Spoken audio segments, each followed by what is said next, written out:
Hello there, and welcome to the Thinking Fellows podcast. My name is Caleb Keith, and I am joined by my father, Dr. Scott Keith, and by Dr. Adam Francisco as we continue to do the Why You Should series.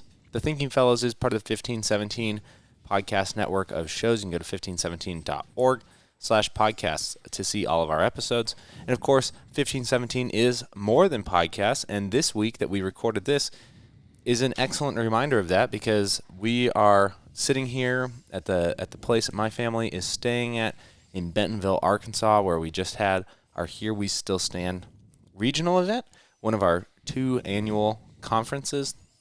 If you saw us in Bentonville, it was great to have you here. If you weren't able to make it, maybe you will meet us at our national event in October, or maybe you can look at Bentonville for next year. It was truly an awesome time. I thought it's an evening and a day of speaking and hanging out, and it's really quite enjoyable. This is a smaller venue here in Bentonville. We can do about 175 people, so when tickets go on sale for that, sooner than later is usually your opportunity to get in. But the national conference, Dad, how many spots are we selling for that this year?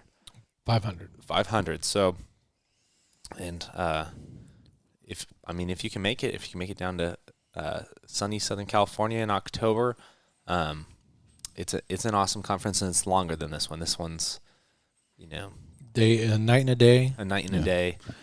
I've been to a lot of conferences in my life, probably you too, Scott. More than I'd like to remember. Yeah, and the one in San Diego in October, 1517, is by far the best. Oh, yeah. It's nothing else compares. Yeah. Not even, in a way, not even this. This is a great conference. But the one in October is really conference/celebration. Yeah. Yeah, that is true. As like a 1-day-ish conference, this one in Bentonville has got to be one of the best setup ones ever, because if you can't take a whole week off to do something like this, and not everybody can, it's awesome because things don't start until the late afternoon, so you could fly the day of. Or even drive, like a bunch of people did. And then so that's on Friday, and it starts Friday evening, like pretty late, so you could have a drive, you could have a flight, and then it ends Saturday at around 2:30ish, which means a lot of people can fly back, including pastors who have to preach the next day, and people as long as there's not weather, want to be home. As long as there's not weather, it's an amazing little setup, because I feel like we are able to pack so much into that small period of time. It doesn't feel like a small conference, even though you could come in Friday night and you could leave Saturday afternoon. Yeah. Was it 6 or 7 speech or talks in less than 24 hours? 7. Yeah. Yeah. At about 25-ish to 35-ish minutes each. Yeah. So it's great. I think I went the longest. Oh, did you? Yeah, I think so. You did too. Well, you're the closer. You get to do what you want. There's nobody coming after you that you have to wrap up for. Yep. Just so everybody knows, we're recording kind of old school. I know that when we do these episodes, it sounds like Adam's in the room usually, right? Because we've got this fancy little recording box that does some magic for us. But this time, Adam is actually in the room, unless he messes something up.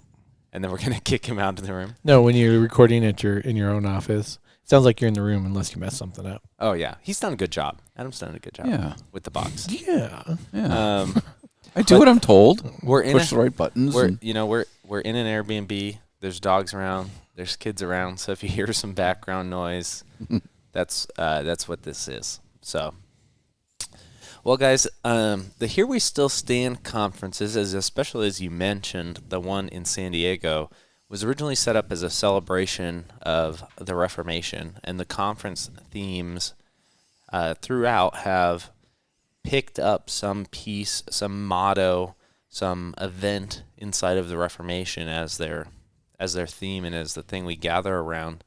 And so maybe following this conference, and as we do this Why You Should series, which is sort of circling through topics that we've done in the past and looking at them through a new question, a new setup, I thought maybe we would do an episode that is something like, why you should study the Reformation, or maybe study's too formal, and do why you should know something about the Reformation. We obviously have a good chunk of Lutheran listeners, but in addition to that, I mean, we have other people in the Reformation tradition. We have lay people. We have people who maybe don't know much about the Reformation, as 1517 is getting some exposure through some of our podcasts on the Bible app, the YouVersion Bible app, and the like, and maybe some of the ads we ran, say, on National Review. I know I've had listeners reach out to us who came from the National Review podcast network and are now listening to some 1517 shows. Why should those people, I mean, why should, let's say, Lutheran laity, other Reformed laity, and then maybe somebody who doesn't know anything about the Reformation, actually take any time out of their day to know something about the Reformation, learn about the Reformation in any capacity? That's a big question today. But Well, I'll answer in a very broad and general way. In many ways, the Reformation, along with the Renaissance and things that happened after it, laid the foundation for the modern world. Yeah, the modern West, at least. Yeah, certainly the modern West. A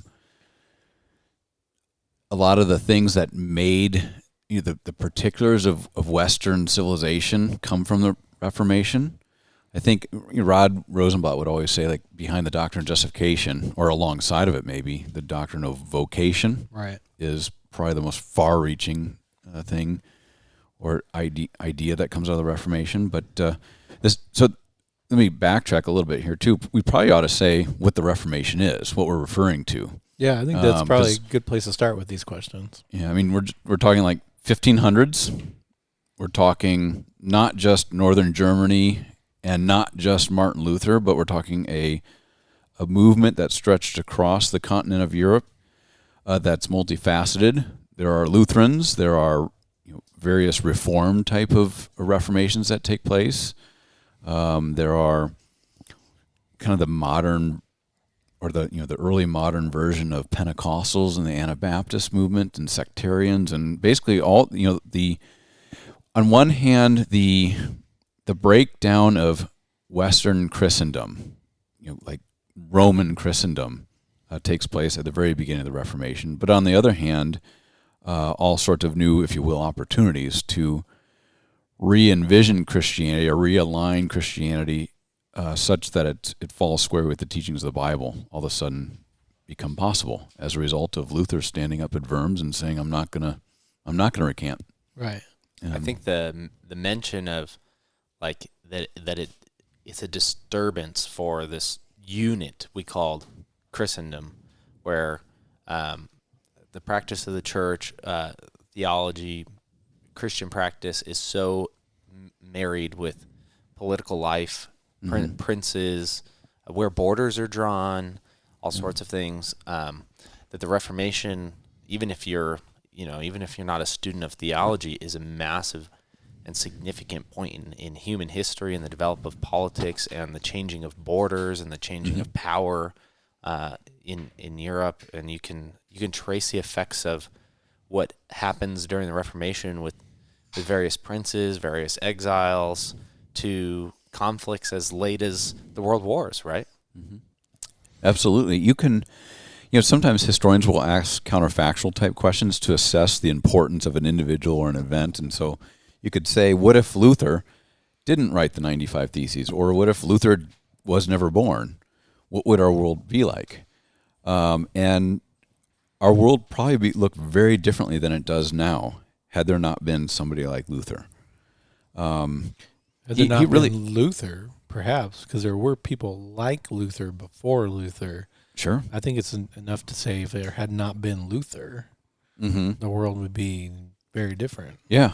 I mean, there could have been somebody like a Luther later, and we might arrive at where we are now later on. It's all very speculative. Could we right? be 100 years behind in just the course of human history today had it taken another individual? I love these type of questions personally. Like, if Rome had not fallen, when would we have gone to space?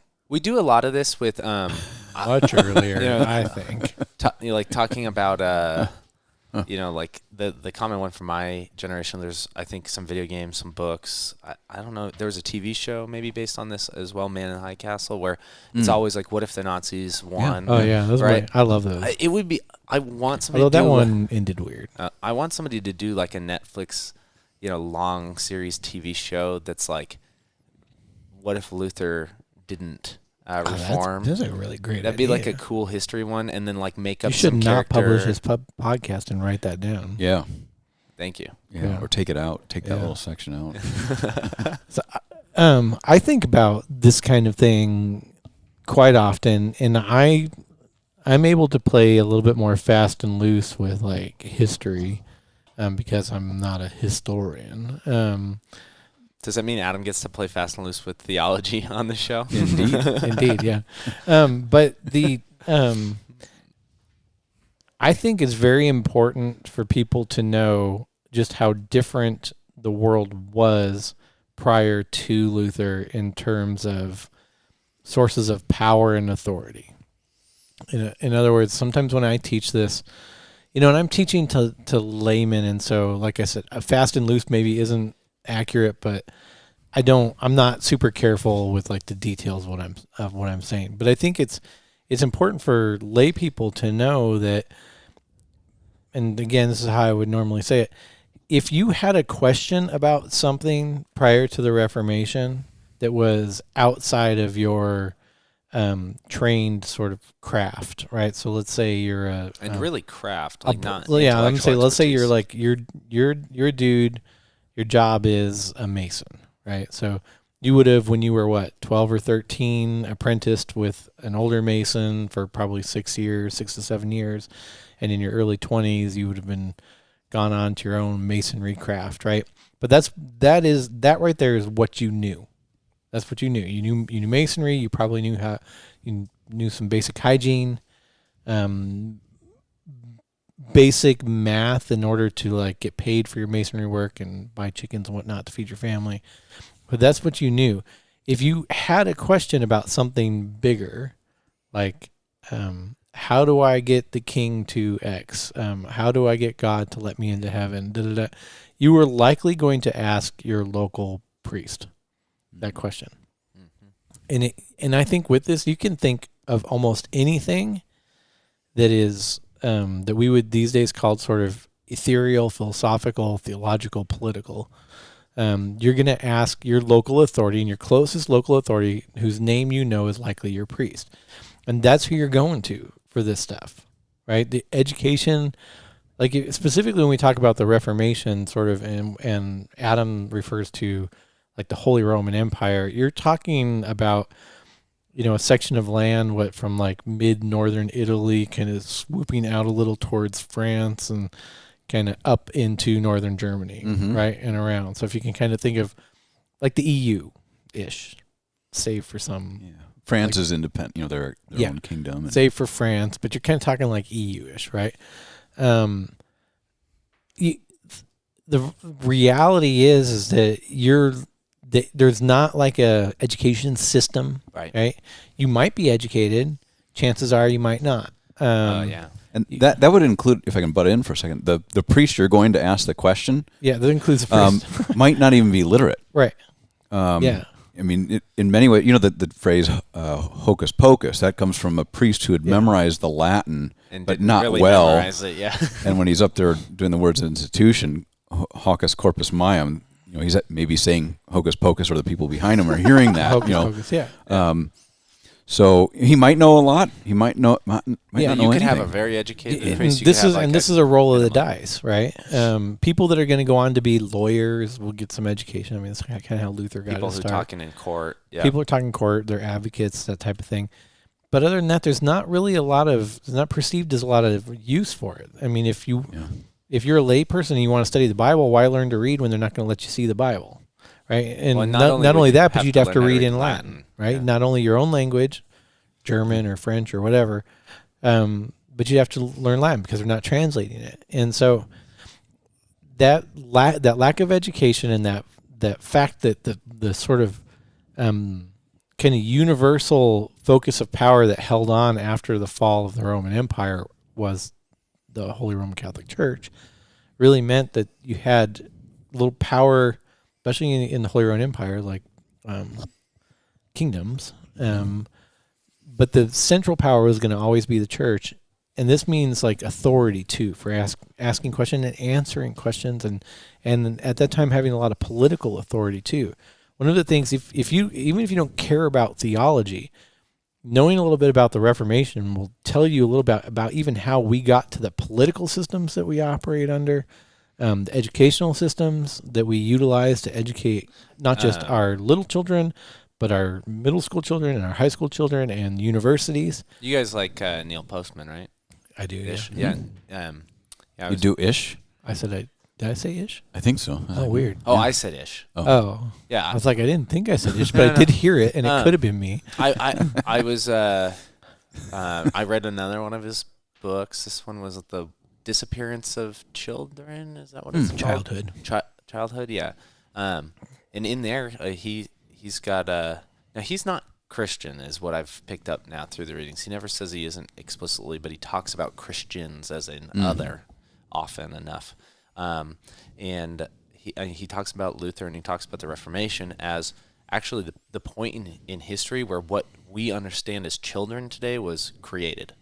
And it was created by education and by literacy and by creating a border between children and adults, where education becomes this space where you actually create a different class of citizen called the child in order to protect them from the adult world for the sake of learning, so that they become a particular type of an adult, which is interesting. An educated and informed, a critically thinking adult. And that before that, in the ancient world, and he gave plenty of examples, and that all information was privy to all people, even the smallest of children, because it's a completely verbal society. You don't and a society, say, like where even physical human acts they're just not secret until you want to protect that class of people for creating them as something. It's true even in the Roman Republican Empire, I wonder. He made the claim that it was, but that he used some like ancient Greek sources. Maybe there were periods of history where that wasn't true. But the modern school, which it really could be. I would think even in Rome, it could be very true for sort of the underclasses and maybe not even. Oh, he did give Cicero as an example of why, and it had to do with that what we have as gymnasium school only came into existence during the Reformation. Oh, that's absolutely true. But I'm thinking the upper class, like nobility, were educated. Yeah. Schools of sorts, but Yes. just for the. And I don't know the figures anymore, but in ancient Rome, up to the time of the Reformation, the literacy rate, I mean, it's single digits. Oh, it's like 6. Yeah, it's really low because Yeah. there was no need to read. Right. That was my larger point, is that you're the world that you experience as the world now is here because of the Reformation. This is not just a theological thing that happens. I mean, politics are changed through this. The power that the church has politically is changed through this.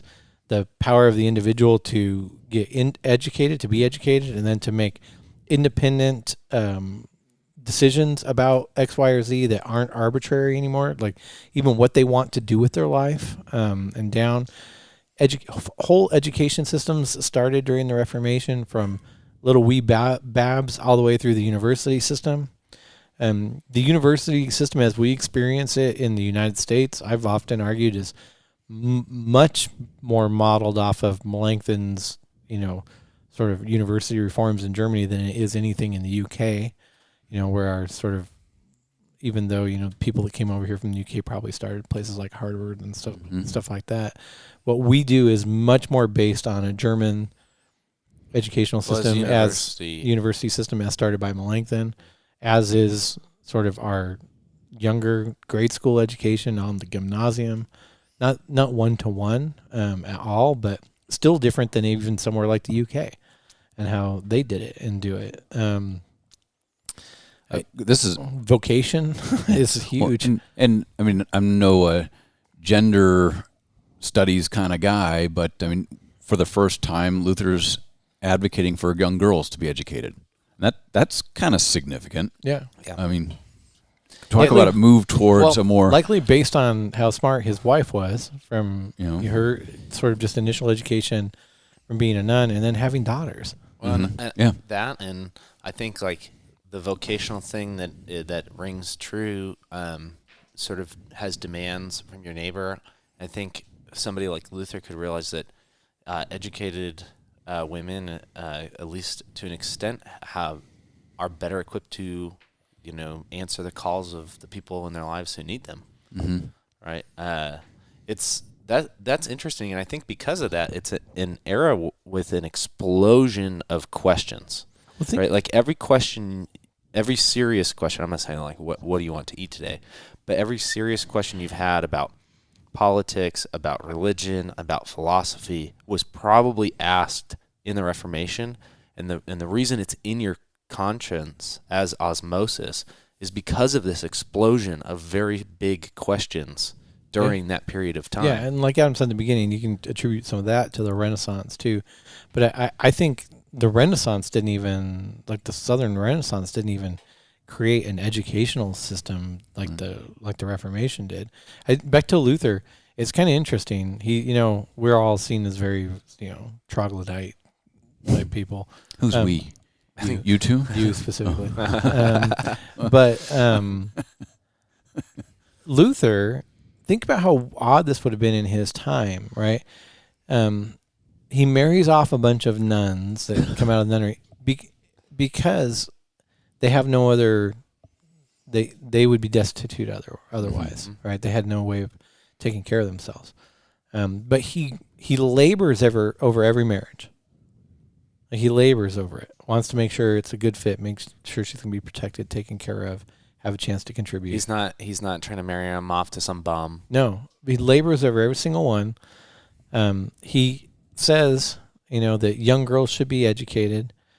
His own wife, Katie, runs their house, runs their multiple businesses, starts multiple businesses, collects all the rents from all the students that live in the Blackfriar, maintains a staff that serves all these students, creates her own wealth, manages the money for the entire household. Luther defers to her on all of, and he says this, defers to her on all of these things. That is, if you kind of think of like the toxic masculinity of the past, this is not Luther in this situation, and that likely was rare for his time. Now, these could be Melanchthon kind of had the same thing going, except for his wife didn't do as good a job of it.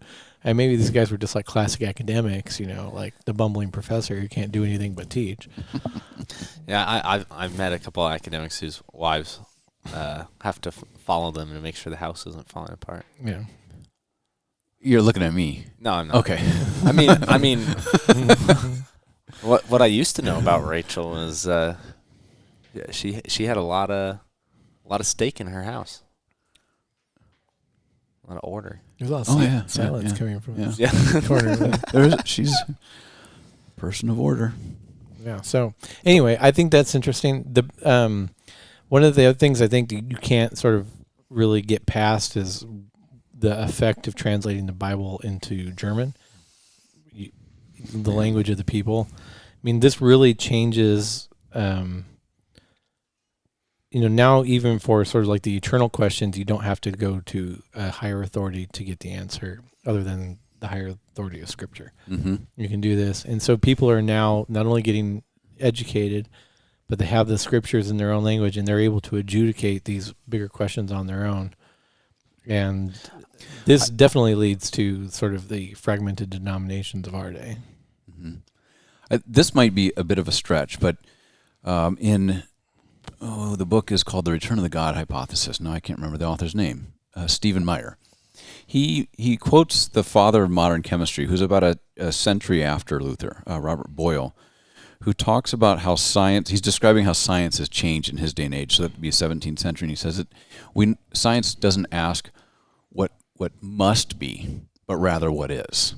Rather than an a priori approach to science, it's more a posteriori. That's preceded by Luther and the approach to Scripture. So you think of scholastics in the Middle Ages who are all like deducing and building systems and so on. And not that systems are bad necessarily, but it's an a priori approach to theology, whereas Luther turns that all on its head. Well, not just Luther, but turns it on its head and says very explicitly, theology is not about what God must be like, but what God has done. Yeah, what and who God says He is. Yeah, so well, that's what sort He's of done specifically. Yeah, and so and this is probably more broader kind of worldview kind of thing, but there's much more inductive thinking now rather than deductive thinking.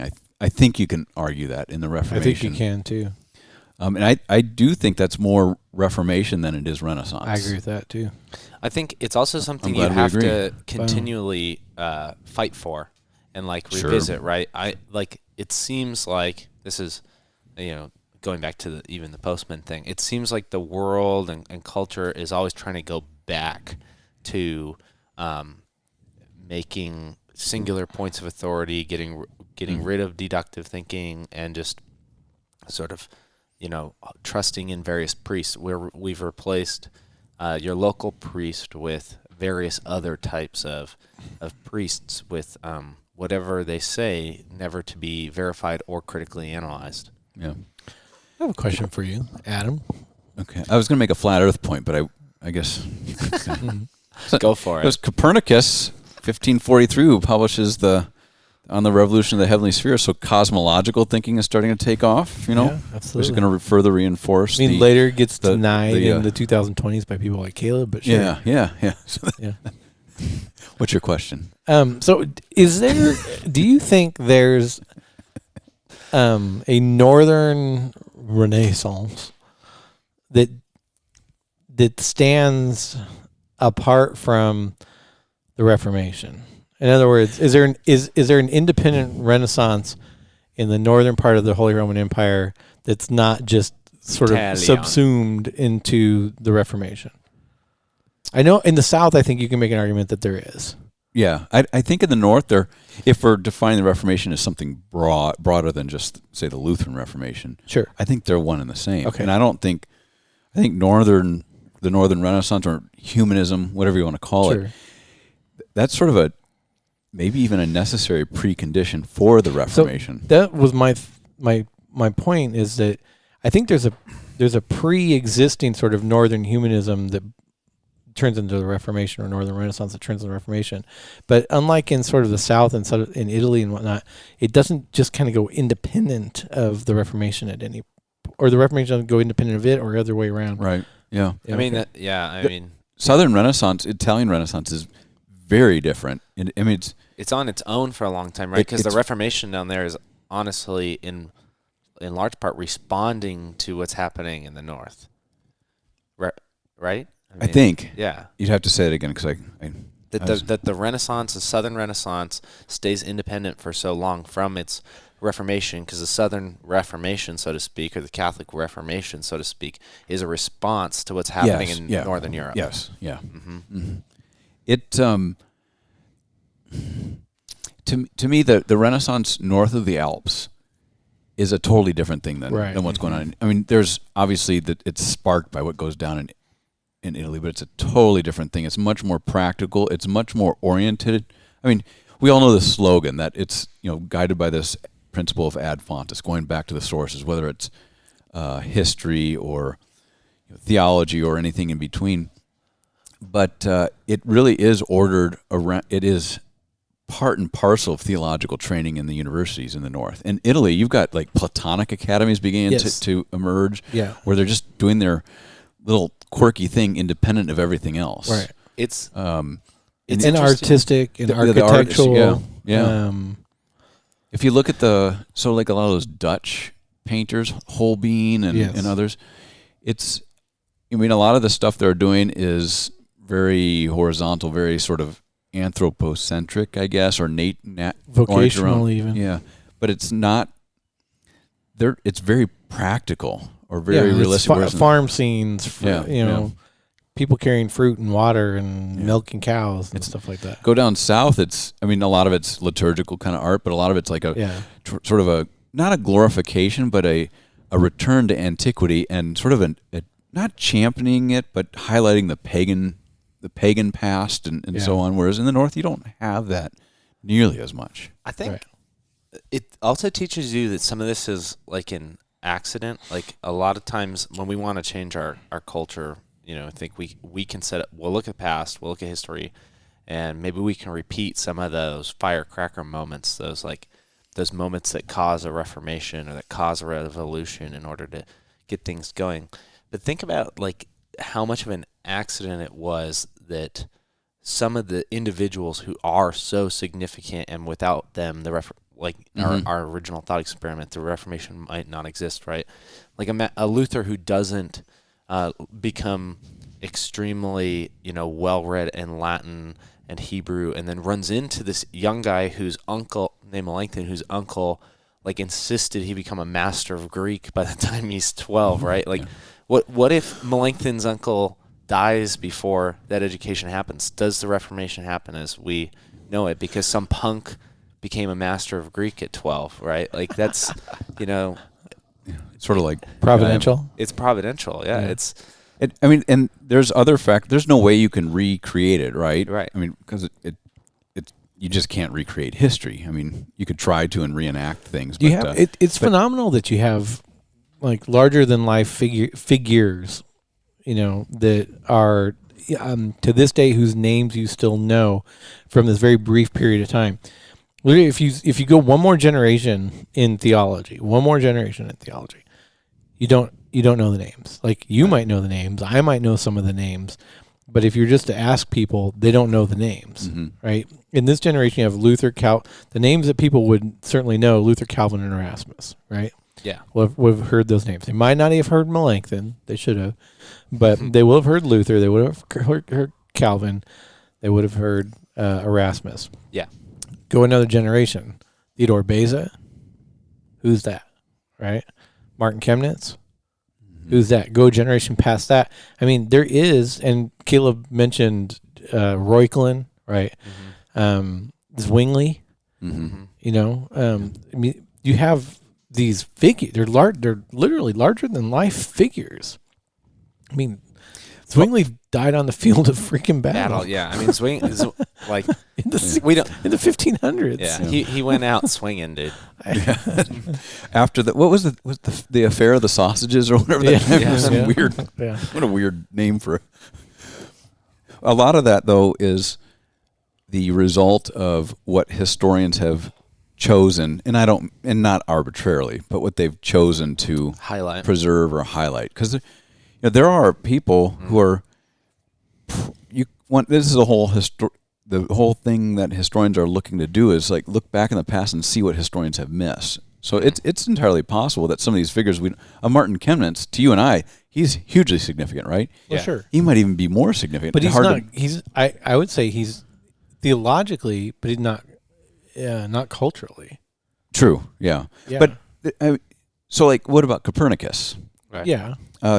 People know the name, maybe, but a lot of it's. They'll say the Copernican revolution without knowing what they're referring to. Yeah. I mean, I'm not trying to say Luther's not hugely significant. He certainly was, but I mean, it is kind of weird how we remember the past by like what historians would call the great man sort of approach, like where you just highlight some certain figures. I'm into that.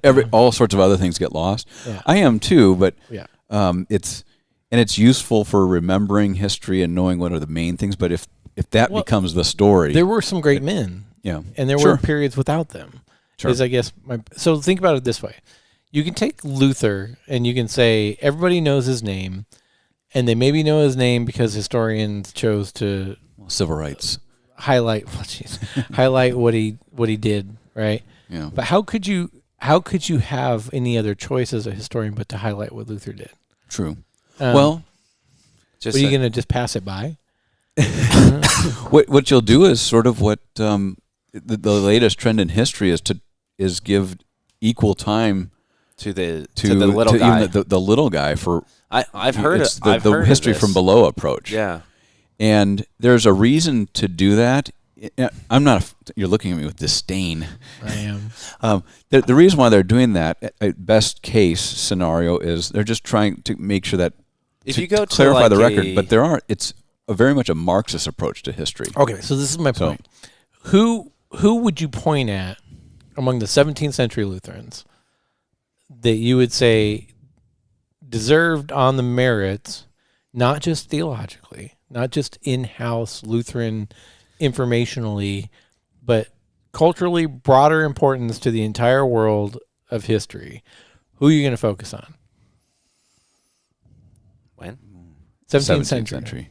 I'm trying to think. It's going to be like Quinstead. Yeah.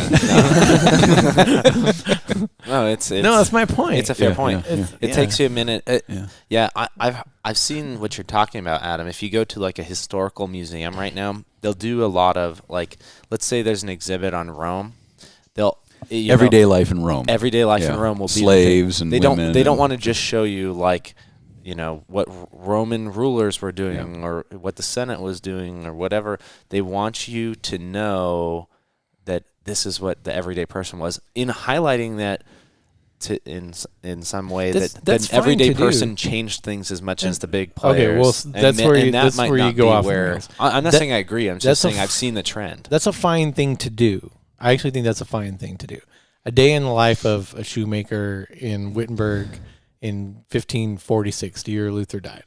That's a great thing to do, right? It gives you perspective. There actually were no shoemakers in Wittenberg in 54. Just kidding. I just like, made that. If you knew that, like you knew they had to go to a cobbler outside of town. Legitimately impressed. Yeah. Wow. That's the great thing about being a historian. You can pretend to know crap out there. Yeah. Well, every time I started a lecture where I'm going to do a bunch of history, I start it with, are there any actual historians in the room? If the answer is no, I'm like, good. Okay, let's go. I'm that way with science. Scientists here. Let me tell you about DNA. Kind of spins. There's two helixes. No, but I forgot what I was saying, but it was going to be good. No, it's like So I was like Caleb said. I was just describing it. That was a fine. Well, I was saying that was a fine thing to do, right? Yeah. Shoemaker, 16th century, 1546 in Wittenberg. That's great. But how do you straight faced make an argument and then end your story of the shoemaker in Wittenberg in 1546 with, and he changed the world just as much as Martin Luther? Yeah, that'd be foolish. Yeah. So there's a reason why there's this great man approach to history, because there are great men and women. I'm trying to think of some. No, I'm just kidding. You're going to have to edit that out, probably. I was totally kidding. But I was just saying what Scott was thinking. Wow. And Caleb's still thinking about how he can prove to us that Earth is flat. But oh, my gosh. I love Copernicus. Copernicus is my homeboy. Mm-hmm. Yeah? Except for when he's not. Okay. So, yeah. That's one thing. I think we can't look past that. And Adam touched on vocation, but really, if you have no sense of the theological implications of the Reformation, you could care about the Reformation because, the Reformation brought meaning to your everyday work if you're not a priest. Yeah. Yeah. And I'm going to add something to that. And it really does, and I don't mean this to sound like a cliche, but it does in many ways open up the world. The medieval world is a very closed system. Luther and other great men like him, Erasmus, blew pushed the boundaries even further. Yeah. Are you with me that we give too little credit to Erasmus? Absolutely. Well, culturally, we don't though. I think histories do a pretty good job. I think Lutherans don't because we know he's an enemy. But in the culture, I'm going to say he was. Can he be a frenemy? That's perfect. I didn't even have that. I don't know that word because I'm not like you, but you do too. You have a teenage daughter. Don't lie to me. Erasmus was no dummy. That's right. Obviously, a very gifted. Erasmus changed thinker. The world in significant ways. And his what was it? In Praise of Folly. Yes. That's a masterful critique of the folly of some scholasticism. Right. Well, and Lutheran Reformation, we can be honest, doesn't occur without Erasmus. Amen. Yes. The critical edition of the Greek and New not Testament. not just as the the poking stick for Luther, right? But that Greek New Testament. In fact, we could say something like the harshness that Luther treats him with has to do with the heartbreak that the guy who in part sets the world on fire doesn't seem to be going set the world on fire in more than one place. Praise of Folly sets the world on fire. He in a lot of ways leads the way for rocking the boat with Roman Catholic authorities over theological issues. I mean, some dude named Jan Hus tried this 95 years prior to Luther, and no one had been poking the bear that much, and so they just burned him. We're like, oh, we know how to take care of this. Stake, ground, firewood, match, boom. God, that's horrible. But Erasmus and Reuchlin and other humanists like them, but I'd say particularly Erasmus. Reuchlin does it on the study of Hebrew and Old Testament side in much the same way that Erasmus does on the study of Greek in the New Testament side. This is where maybe one of those people history's missed. I bet nobody knows. He's a little bit of more of an unsung hero on this. He doesn't publish as widely as Erasmus does, and he doesn't do the work of putting together a critical edition of the Hebrew Old Testament or anything like that. Got to wait for the Masoretic text to show up. But Erasmus is critical to the Lutheran Reformation and thus the Reformation, because you don't have other Reformations without the Lutheran Reformation. I don't think I said that quietly in case anyone wanted to correct me. No. Okay. I mean, so we're close to time. Well, I'm just going to say there's no Reformation also with another great man, with air quotes, Suleiman the Great. Oh, no. Out of Istanbul and the marching of the Turks into Europe, scaring the socks. Wow. Did they wear? I think they wore socks. I don't even know, but scaring both emperor and pope, such that they didn't deal with Luther the way they dealt with Jan Hus. You're one. Because I mean, it's a huge distraction, and for 20 years, 26 years. Yeah, and the Lutheran princes will use that. They know the emperor and the pope need northern German troops, so they'll use that to gain concessions for the legality of Lutheranism. Or the Lutheran confession. Wow. How can you? So I know you can, right? Somebody could, but it's difficult to not see this time as absolutely providential. Yeah, I mean, look at how many pieces had to fall in line. Yeah. One of these guys doesn't show up, whether it's a Turk at the border, a Catholic humanist, a pope riddled with controversy and conflict. Yeah. Who spent all the money? An angry German mom starts collecting indulgences in Luther's town. Yeah, I mean, seriously, it's incredible. Yeah, so why should you care about the Reformation? I think we did a pretty good job summing it up. I mean, I would assume most of the people, not everybody who listens to this, has a white collar job. That's turns out what jobs in America are mostly like ours.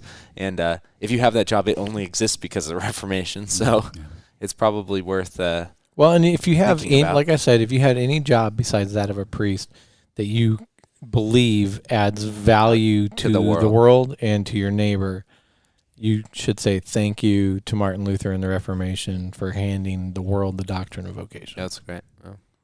Awesome, guys. Fun episode. We should do the next one. Why you should believe that the Reformation led to postmodernism. And do like a negative case. Ooh. I mean, I could make a case for that. I could too. Yeah, maybe we'll have to figure out a postmodernism episode. That would be good to do. We should get Bruce Hiller on it. Bruce Hillman. Dang it. Your pastor's Bob I Hiller. know. I have too many Hill names in my life. But he's the bomb on the postmodernism. Yeah. Like awesome. the older stuff or the Foucaultian newer stuff? All of it, man. All of it. He's not married and he just has a dog in a library. Those guys are smart. Don't look like you want that life. I was actually thinking. Never mind. I was going to talk about how prison wouldn't be so bad. Yeah. That's getting cut. You're so bad. Well, guys, thank you for listening to this episode of The Thinking Fellows and one more Why You Should. Of course, you can send a message to us through the website at 1517.org if you have a topic suggestion for the Why You Should series. And if you would like to support the show, you can go to 1517.org/donate, or you can follow the first link in the show notes of every episode. We appreciate your time. We'll catch you next week. Bye.